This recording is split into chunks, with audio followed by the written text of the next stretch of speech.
Pare, ikaw pala. Kamusta pare? Ano problema? Ito pare, kailangan ko na pare ng pera sana eh.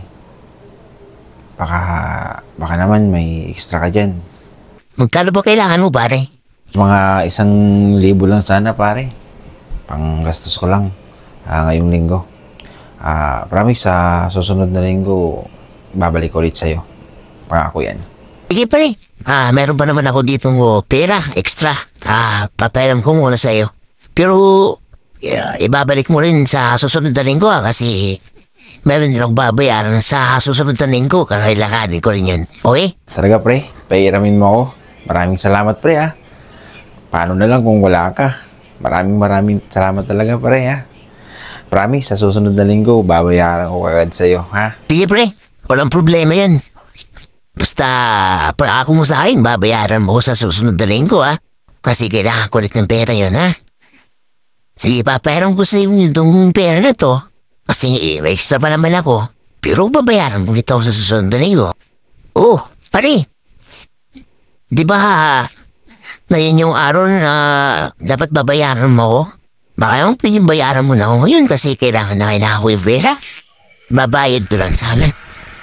Sa bayarin ko. Baka naman pwede. Oo nga pre. Ngayon sabi ko sa'yo na araw na babayaran sana kita. Kaso nga lang, nagka-problema eh. Naubos yung pera ko. Ang dami ko kasing gastusin sa bahay.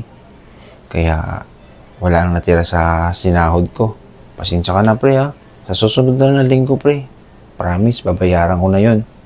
Promise yun pre. Pero hindi mo sabi mo, ngayon yung araw na dapat mong kubayad ka. Alam mo naman na kailangan ko yung pera. Alam mo naman na pinera mo lang kita dahil nagigipit ka. Pero sinabi ko naman sa'yo, di ba, na kailangan ko yung pera sa araw na to. Nagsabi ka pa nga sa akin na babayaran mo ka ngayon. Di ba? Sana naman mabayaran mo ako. Kasi kailangan ko yun, di ba po? Yung babayaran ako, may mga gastusin din kami.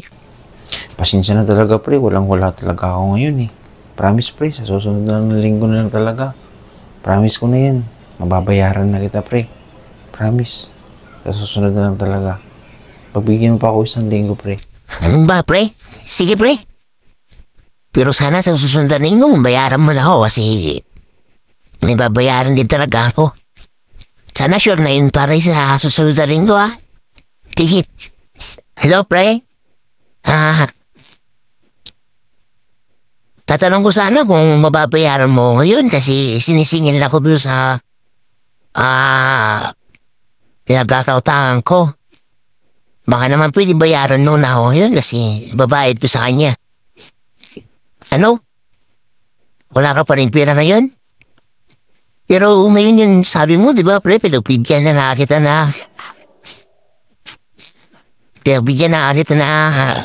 ngayon ka magbayad, nung nakaramding ko pa yun. Pero bakit ngayon, wala ka na naman pera?